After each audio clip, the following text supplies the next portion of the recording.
안녕하세요. 저는 이비인후과 전문의 이동진입니다. 우리가 알고 있는 모든 암 중에서 수년간 우리나라에서 발생률 1위를 차지하고 있는 암이 있습니다. 바로 갑상선 암입니다. 제가 오늘 준비한 내용은 바로 이 갑상선 암에 대한 오해와 진실입니다.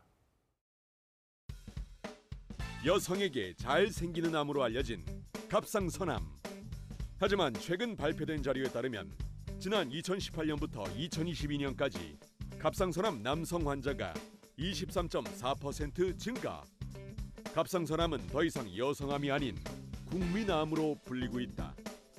초기에는 목소리가 변하고 목이 아픈 정도의 미약한 증상을 나타내지만 암덩어리가 커지면서 호흡 곤란까지 발생하게 되는 질병, 갑상선암. 갑상선암의 증상과 치료법에 대해 자세히 알아보자. 갑상선 암에 대해서 좀 더 아시려면은 갑상선의 해부학적 위치에 대해서 아시는 것이 필요합니다. 우리가 목을 이렇게 들게 되면은 여기에 튀어나와 있는 연골이 갑상연골이고요. 이 갑상연골 약간 아래쪽에 갑상선이 마치 나비가 양쪽 날개를 활짝 편 모양으로 위치해 있습니다. 갑상선의 크기는 딱 우리 엄지손가락만한 크기여가지고요. 이렇게 목 앞쪽에 엄지손가락 2개 크기의 갑상선이 붙어 있다고 생각하시면 됩니다. 그래서 길이가 위아래로는 약 4에서 5cm 정도, 너비는 1에서 2cm, 두께는 약 2에서 3cm, 그리고 전체 갑상선의 무게는 15에서 20g 정도가 되겠습니다. 이 갑상선 암에 진단되신 분들이 이제 주변에 많이 있으실 텐데요. 이분들이 처음부터 갑상선 암을 바로 진단받으신 것은 아니고요. 처음에는 갑상선 결절이 있다, 즉 갑상선에 혹이 있다는 얘기를 듣고 여러 가지 진단 과정을 거쳐서 갑상선 암이 진단이 된 것입니다. 그래서 우리가 갑상선 결절이 그러면 어떤 때에 이제 진단을 되게 되는지를 좀 아실 필요가 있는데요. 대개 두 가지입니다. 첫 번째는 내 목에 좀 이상이 있어서 뭐 침을 삼킬 때 뭐가 걸리는 느낌이 난다든가, 누가 옆에서 봤는데 너 목에 뭐가 튀어나왔다라든가, 뭐 아프다든가 뭐 이런 증상이 있어서 병원을 직접 찾아와서 초음파 검사를 하는 경우가 한 경우이고요. 두 번째는 특히 요새 많은 경우에 해당되는데, 건강검진 시에 시행한 초음파, 그러니까 전혀 증상이 없는 상태에서 초음파 결과에서 갑상선에 혹이 있다는 얘기를 처음 듣고 이제 진단을 받게 되는 경우가 대부분입니다. 이 초음파는 갑상선에 혹이 있는지를 알 때 이제 가장 중요한 검사인데요. 초음파는 반드시 해야 되는 검사입니다. 왜냐하면은 우리가 갑상선 혹이라고 생각을 했는데 실제로 초음파를 해보면 그냥 갑상선이 커져 있는 경우이거나, 아니면은 무슨 연골이 튀어나와 있는 경우거나, 아니면은 갑상선의 염증 때문에 꼭 혹처럼 느껴지는 경우가 있는데요. 이 초음파를 통해서 그런 경우가 아니고 실제로 갑상선 안에 혹이 있는 것을 확인을 해야 됩니다. 사실은 초음파 모양을 통해서 갑상선 혹이 있다 없다만 아는 게 아니라, 실제로 초음파로 본 갑상선 혹의 모양에 따라서 우리가 어느 정도 암의 가능성, 암이 몇 퍼센트 정도까지 확률이 있을까를 예측할 수가 있습니다. 지금 보고 계시는 표는 우리나라의 영상의학과 선생님들께서 만드신 표인데요. K-타이라즈라고 해서요. 여기 보시면은 갑상선 초음파 소견에 따라서 1번부터 5번까지 카테고리가 나눠져 있습니다. 1번은 제일 아래 보이시는 거는요, 결절이 없는 상태이고요. 이거는 그러니까 뭐 참고할 만한 사항이 아니고요. 자, 2번은 여러 가지 소견상 양성인 경우입니다. 이때는 특별히 뭐 치료가 필요가 없는 상태이고요. 추적 관찰만 하시면 되겠고요. 자, 그 다음부터 있는 3번, 4번, 5번에 해당되는 경우가 저희가 이제 잘 봐야 되는데요. 5번을 보시면, 맨 위에를 보시면 암이 가장 높게 이제 의심되는 경우입니다. 내용을 보면은 암 의심 초음파 소견이 있으면서 저에코, 고형 결절일 경우입니다. 이때는 암의 확률이 60% 이상이고요. 그 제일 오른쪽에 보면 보이시는 게 이제 세포흡인 검사를 해야 되는 경우인데, 1cm 이상의 카테고리 5인 경우에는 세포흡인 검사를 권유받게 됩니다. 밑에 거 4번 좀 중간 의심되는 경우에는 암 확률은 10에서 40% 정도가 되고요. 실제로 이 결절이 1에서 1.5cm 이상일 때는 세포흡인 검사를 권유받게 됩니다. 자, 요 초음파 소견에서 암 의심 소견이 어떤 거냐면요. 첫 번째는 마이크로 칼시피케이션이라고 해서요. 미세 석회화이고요. 두 번째는 톨러덴 와이드라고 해서 위아래 모양이 옆으로보다 많이 길 때, 그리고 세 번째는 이레귤라 마진이라고 해서 가장자리가 좀 불규칙한 경우입니다. 이게 각각 이제 초음파 소견을 보시면요. 지금 보시고 계시는 그림에서 보시면 가운데 이게 혹인데 여기에서 하얀 점들이 많이 보이시죠? 이게 이제 미세 석회화라고 해서 악성을 의심하는 소견이고요. 요 혹은 또 아까 두 번째 말씀드린 위아래로 깁니다. 옆보다는 위아래로 길게 있는 혹, 이런 혹도 악성을 의심하는 혹입니다. 이 초음파 소견은요, 혹이 이렇게 있기는 있는데 이 혹의 가장자리를 한번 표시해 보려고 하면은 어디가 어딘지 잘 모릅니다. 이런 경우에는 이제 가장자리가 불규칙하게 보인다 해서 이렇게 세 가지 소견이 있으면은 갑상선 암을 의심할 수 있는 초음파 소견이 되겠습니다. 자, 이렇게 갑상선 암이 의심되는 초음파 소견을 받으셨으면요, 이제 그 다음으로 하실 거는 새침 흡인 검사를 해야 됩니다. 새침 흡인 검사는 가느다란 바늘을 이용해서 그 갑상선 결절에 초음파를 보면서 합니다. 그래서 갑상선 결절에 가장 암이 의심되는 부위에 바늘을 관통시켜서 그 바늘 안으로 세포를 좀 얻어내는 겁니다. 이게 큰 조직을 얻어내는 게 아니기 때문에 실제로 이 새침 흡인 검사, 그러니까 세포 검사에서는 약간의 제한점이 있는데요. 그래서 아까 초음파 소견과 마찬가지로 이 새침 흡인 검사도 이렇게 다음과 같은 6개 단계로 카테고리로 나눠지는데요. 위에서 보시면은 1번이 비진단적, 2번이 양성이 있고요. 6번이 악성이 있습니다. 그러니까 2번이나 6번으로 나오면 이제 양성이거나 악성, 괜찮은 혹이거나 암이기 때문에 이제 치료가 굉장히 명백해지죠. 그래서 이번에서는 뭐 암의 확률이 4%이기 때문에 더 이상 치료를 할 필요가 없고요. 악성은 뭐 당연히 수술을 하셔야 됩니다. 자, 문제는 1번, 3번, 4번, 5번인데요. 1번 비진단적으로 나오는 경우가 있습니다. 세포 검사를 했는데 세포가 하나도 안 나오거나 물만 나오거나 아니면은 이렇게 뭐 석회화로 단단한 혹들은 이렇게 세포가 잘 안 나오는 경우가 있습니다.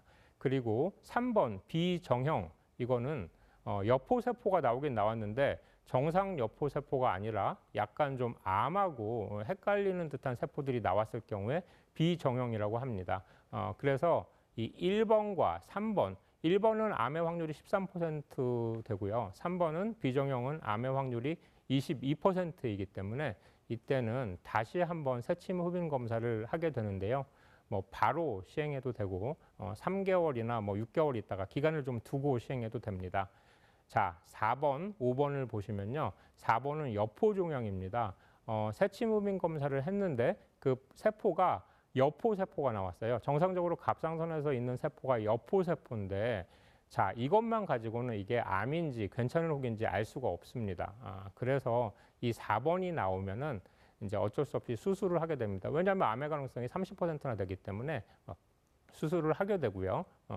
대개 한쪽 갑상선을 피막과 같이 떼어내 봐서 이 혹이 피막을 침범하고 있는 상태가 있거나 혈관 침범이 있거나 하면은 여포암으로 진단이 되고요. 그렇지 않으면은 그냥 여포 선종, 괜찮은 혹으로 진단을 합니다. 5번은 악성 의심은요. 이게 암 확률이 74%나 되기 때문에 저희가 수술을 되게 권고하고 있습니다. 이게 꼭 무슨 주사위 놀이처럼 이렇게 따라 초음파 소견에 따라서 이렇게 따라가고 크기에 따라서 이렇게 따라가고 새침 흡인 검사에 따라서 이렇게 따라가고 이렇게 다 방법이 있기는 있지만 사실은 제일 중요한 거는 이 진단을 할 때 의사가 봤을 때 소견이 제일 중요합니다. 이게 뭐 다 괜찮은 혹이라고 보여도 옆에 신경을 누르는 소견이 보인다거나 기도를 침범하는 소견이 보인다거나 하면은 이러한 어느 정도 지금까지 잘 알려져 있는 방법과는 다르게 좀 수술을 권유받는 경우도 있기 때문에 약간 경우에 따라서 다를 수도 있다는 걸 좀 이해를 해주셨으면 합니다. 수술을 하게 됐을 때는요, 수술은 그 수술 범위에 따라서 반절제와 전절제가 있고요. 그 다음에 접근법에 따라서 목을 절개하고 들어가는 방법과 로봇 내시경을 사용하는 방법이 있습니다. 이 수술 소견은요, 전형적인 우리가 경부 절개를 통해서 갑상선 수술을 하는 소견이고요. 이렇게 갑상선을 떼어내고 나면은 왼쪽 그림처럼 기도만 가운데 남습니다. 물론 양쪽에 후두신경과 부갑상선들을 다 보존한 상태고요. 오른쪽 갑상선을 보시면 오른쪽 갑상선이 좀 커져 있어서 이렇게 비대칭적으로 보이게 되겠습니다. 로봇 수술은요, 경부 절개를 하지 않기 때문에 젊은 여자분들에서 굉장한 이점이 있습니다. 더더군다나 경부 절개를 하게 되면은 피대근이라는 근육을 양쪽으로 커튼을 열듯이 열어야 되는데 그렇지 않을 수 있기 때문에 음성이나 이런 쪽에서 훨씬 더 장점이 있습니다. 이게 이제 로봇으로 수술을 진행하는 소견인데요. 요 그림 이제 굉장히 확대돼서 보이고요. 여기서 보시면 지금 후두 성대로 움직이는 후두 신경을 잡고 있는데요. 이렇게 뭐 실제 이 그림보다 콘솔에서 수술할 때는 더 잘 보이고요. 이렇게 왼쪽에서 약간 벌리고 나니까 저렇게 오른쪽 위로 진행하는 신경이 이제 노출되게 됩니다.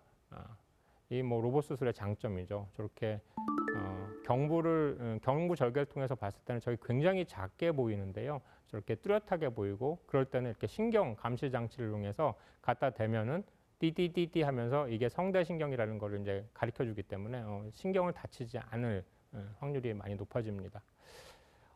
이 수술법은 경구강 접근법인데요. 최근에 가장 좀 많이 이제 시행하고 있는 방법이고요.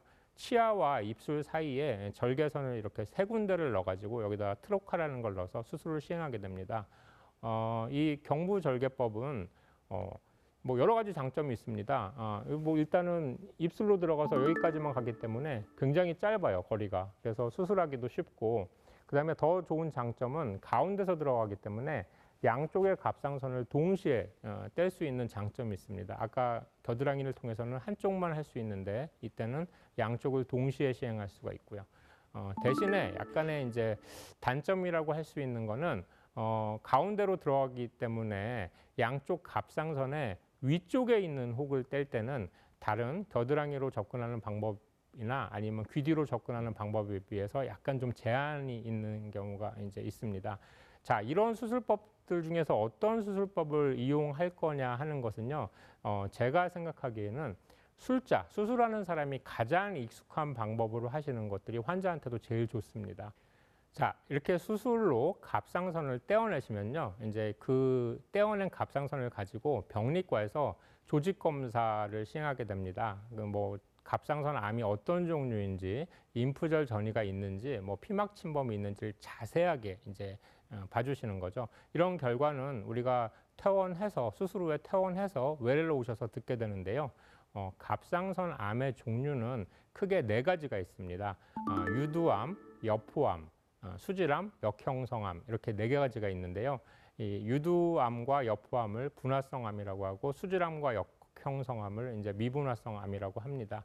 우리가 갑상선 암은 거북이암이다, 착한 암이다 이렇게 얘기할 수 있는 암은 이 앞에 2개 제가 먼저 말씀드렸던 유두암과 여포암에 그것도 피막 침범이나 신경 침범이 없는 가운데 딱 위치한 암일 때 해당되는 거고요.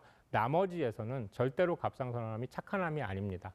먼저 하나씩 설명을 드리면요. 유두암은 실제 우리나라 갑상선 암 환자들의 90에서 95% 정도 대부분이 이제 갑상선 유두암입니다. 세포가 갑상선 암 세포가 포도알 모양으로 되어 있기 때문에 유두암이라고 하고요. 10년 생존율이 99% 이상 이러면 뭐 이 암으로 해서 돌아가시는 분은 없는 거죠. 대신에 림프절 전이를 잘합니다. 림프절이 가 있으면은 그때는 이제 아까 말씀드렸듯이 착한 암이 아니고요. 재발이나 이런 거가 굉장히 높아집니다.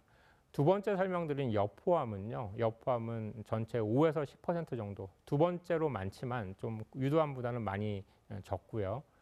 이게 앞에서 잠깐 말씀드렸는데 새침 흡인 검사로는 바늘 검사로는 진단이 안 나옵니다. 그냥 여포세포만 나오기 때문에 이게 암인지 아니면은 그냥 괜찮은 혹인지를 알 수가 없어요. 그래서 수술을 해서 피막 침범이나 혈관 침범을 봐야지만 이게 암인지 아닌지를 감별할 수가 있습니다.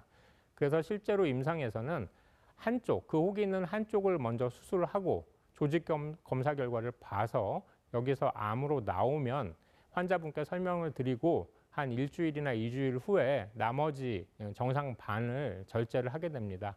이 암일 때 이렇게 2번의 수술을 하는데 환자분들께서는 이렇게 얘기를 드리면 나는 뭐가 잘못돼서 2번을 수술하나 이렇게 이제 오해를 하시는 암인데요. 꼭 이 단계를 거쳐야 되기 때문에 어쩔 수 없이 2번을 수술을 하게 됩니다. 이 여포암의 특징은 앞에 유두암은 림프절 전이를 잘한다고 했기 때문에요. 이 갑상선에서부터 천천히 주변으로 이제 퍼져나가는 게 림프절 전인데요. 이 여포암은 혈행성, 피를 타고 전이를 합니다. 그렇기 때문에 아예 처음부터 원격 전이를 잘합니다. 뼈나 폐나 뇌 등 원격 전이를 잘하고요. 10년 생존율이 85%, 아까 유두암은 99%였는데요. 조금 안 좋죠. 네, 여기까지가 이제 갑상선 분화암이고 우리가 그래도 착하고 느리게 자라는 암이라고 가끔 이야기를 하는 그런 암들이고요. 자, 세 번째부터는 이건 굉장히 이제 안 좋은 암들이 나옵니다. 먼저 갑상선 수질암인데요. 전체 갑상선 암의 2에서 3%. 우리나라는 서양보다는 조금 적은 것 같습니다. 이거는 갑상선 여포세포에서 나오는 게 아니라 부여포, C세포에서 발생하기 때문에 칼시토닌과 암종 배아 항원을 갖다가 이제 분비합니다. 림프절전이 굉장히 잘하고요. 폐나 간이나 뼈 전이를 잘하고요. 10년 생존율이 61에서 75%. 림프절 전이가 있다 싶으면 45%까지 떨어집니다. 뭐 10년 생존율 45%면은 굉장히 치료가 어려운 암인 거고요. 특히 이 수질암은 유전성 수질암이 있습니다. 약 20%인데요.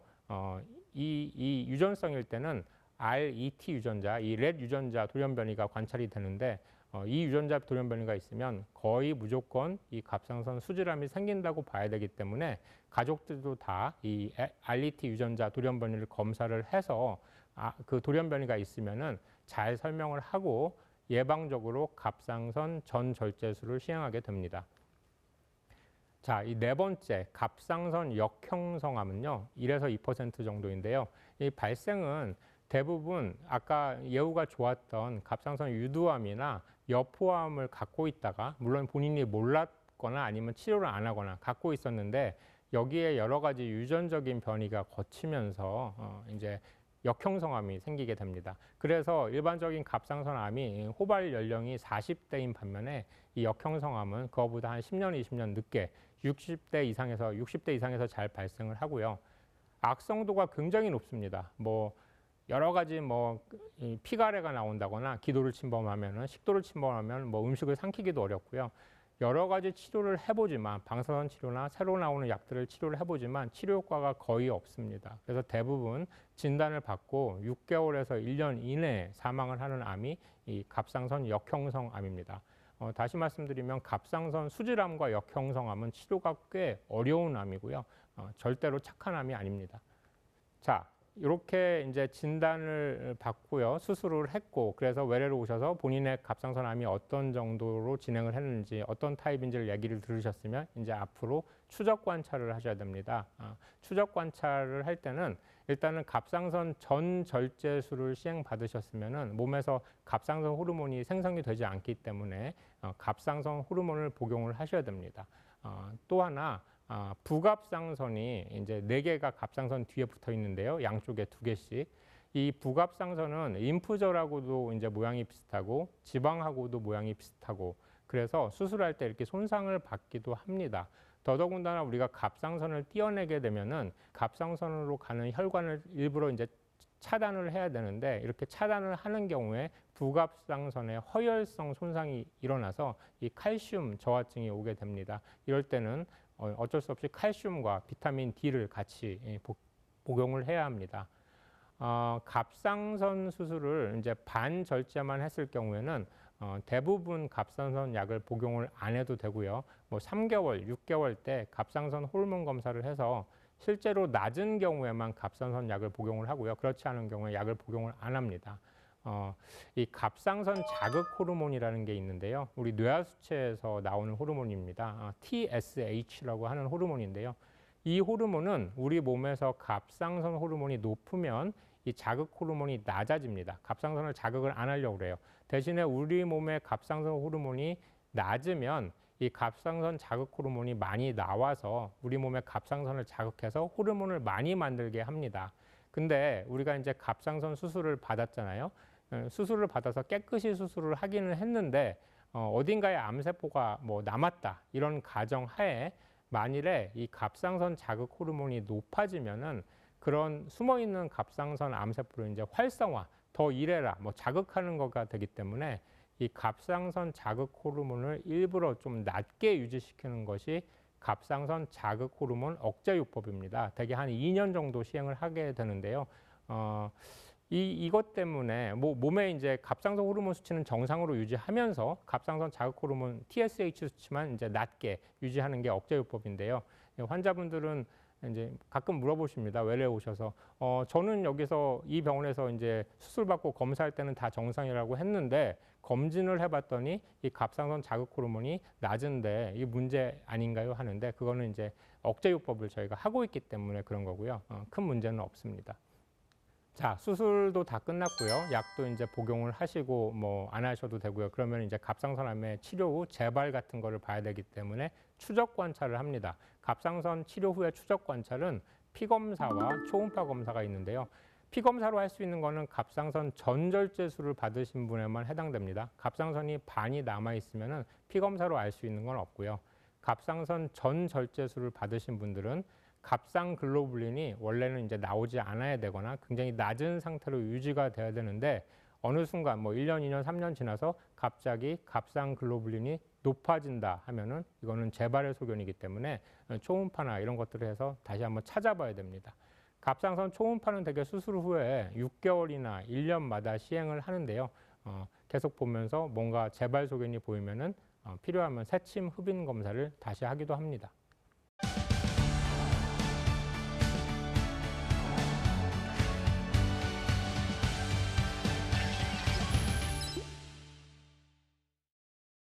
시청자분들께서 갑상선암에 대해 저에게 많은 질문을 보내주셨는데요. 함께 확인해 보도록 하겠습니다. 갑상선에 양성결절이 있다는데 안심해도 되나요? 갑상선 양성결절로 진단된 결절 중에서 지금 걱정하시는 대로 이게 이제 암으로 발전할 수 있는 결절은 약 1에서 2% 정도라고 이제 보고되어 있습니다. 그러니까 굉장히 적은 확률이고요. 확률적으로 기존의 갑상선 양성 결절을 진단받았는데 이 결절이 나중에 암으로 발전하는 경우보다는 사실 새로 생긴 결절이 암인 경우가 훨씬 더 많기는 합니다. 하지만 이제 환자분들은 이 1, 2%도 내가 혹시 해당될까 봐 좀 불안하다 하시는 분들이 있는데요. 해결책이 있습니다. 맨 처음에 양성결절을 진단받으실 때 초음파 검사와 새침 흡인 검사를 해서 양성으로 진단을 받았다 하더라도 정기적으로 초음파 검사를 이제 뭐 1년에 한 번 뭐 이렇게 시행을 하면서 결절의 모양이, 이 양성결절의 모양이 혹시 나쁜 모양으로 변하는 건 아닌지, 뭐 아까 제가 말씀드린 뭐 3가지 암을 시사하는 소견들이 있지 않습니까? 그렇거나 주변 피막을 뚫는 모양이 있는지, 아니면 뭐 초음파상의 크기가 갑자기 2배가 됐다든지 뭐 이런 소견이 있는지를 정기적으로 확인을 하시고, 그런 소견이 있으면 다시 한번 새침 흡인 검사를 시행하는 것이 뭐 악성으로 변화를 막거나 아니면 조기에 발견하는 이런 제일 좋은 방법이 되겠습니다. 남성과 여성의 갑상선암에 차이가 있나요? 네, 남성과 여성의 갑상선암에는 차이가 분명히 있습니다. 남성에게 발생한 갑상선암의 경우에는 그 전이나 재발이 더 흔해서 더 공격적인 성향이 있는 것으로 보고되어 있습니다. 뭐 이런 사실 때문에 남자 환자분들이 갑상선암을 진단받게 되면 굉장히 불안해하는 경우를 많이 보게 됩니다. 그러면 왜 남자에서 갑상선암이 좀 더 공격적일까요? 물론 생물학적으로 이제 그런 문제 차이도 있긴 하지만 뭐 또 여러 가지 조사에 의하면 또 그 주된 원인이 될 수 있는 게 남자에서는 그 갑상선암이 여자보다 더 늦게 발견되어서 병원에 오시기 때문에 그렇습니다. 그래서 병원에 오신 순간 처음부터 더 많이 진행되어 있는 경우가 더 많습니다. 실제로 국내 한 연구에서 갑상선암 수술을 시행한 한 10,000명 정도를 조사해 봤더니 제4병기, 그러니까 1, 2, 3, 4병기 중에 제일 마지막 진행이 많이 된 4병기에 해당하는 비율이 남자가 13.9%, 여자가 7.4%로 남자가 여자보다 거의 2배 정도 암이 많이 진행되어 있는 것을 알 수가 있었습니다. 뭐 남자에서 이렇게 갑상선암이 늦게 발견되는 것은 뭐 여러 가지 이유들이 있을 수 있는데요. 첫 번째는 남자들은 이제 해부학적으로 이제 근육이 많이 발달을 해가지고요. 혹이 발생해도 초기에는 잘 모르는 경우가 대부분인 것 같고요. 둘째는 아무래도 뭐 일이 바쁘다 보니 병원을 잘 찾지 않는 것도 하나의 이유가 되지 않을까 생각하고 있습니다. 병원에서 엑스레이 촬영을 많이 했는데 이것이 갑상선암의 원인이 될 수도 있나요? 병원에서 촬영한 엑스레이 촬영으로는 갑상선암의 원인이 되지는 않습니다. 분명 방사선 노출은 갑상선암의 발생 원인이긴 합니다. 그래서 체르노빌 원전 사고 때 주변 지역에 갑상선암 환자 발생률이 크게 증가했습니다. 그러나 일반적인 엑스레이 촬영은 그렇게 피폭량이 높지 않기 때문에 갑상선암의 발생률이 증가하지 않습니다. 건강검진 때 갑상선 혈액검사에서 아무 이상이 없었는데 어떻게 갑상선암이 진단될 수 있나요? 갑상선 혈액검사는 갑상선 암 검사가 아니라 갑상선 항진, 기능 항진이나 갑상선 기능 저하와 같은 갑상선 기능을 검사하는 것입니다. 갑상선 암 검사는 앞에서 제가 말씀드렸듯이 초음파 검사나 새침 흡인 검사 등을 통해서 갑상선의 모양이나 세포학적인 이상을 확인하는 것입니다. 즉 혈액 검사와 암 검사는 완전히 다른 검사입니다. 지금까지 우리 주변에 정말 흔한 암, 우리나라 암 발생률 1위 암인 갑상선암에 대해서 알아보았습니다. 갑상선암이 그냥 착한 암이다, 느리게 자라는 암이다 라고 생각하시고 간단하게 생각하는 경우도 많은데요. 오늘 말씀드렸듯이 갑상선암은 그 분류에 따라서 결코 착한 암이 아니기 때문에 정확한 진단을 받고 정확한 치료를 받으시는 것이 정말로 중요합니다. 오늘 제가 말씀드린 내용이 여러분들께서 건강한 삶을 사시는 데 있어서 많은 도움이 되었기를 바랍니다. 감사합니다.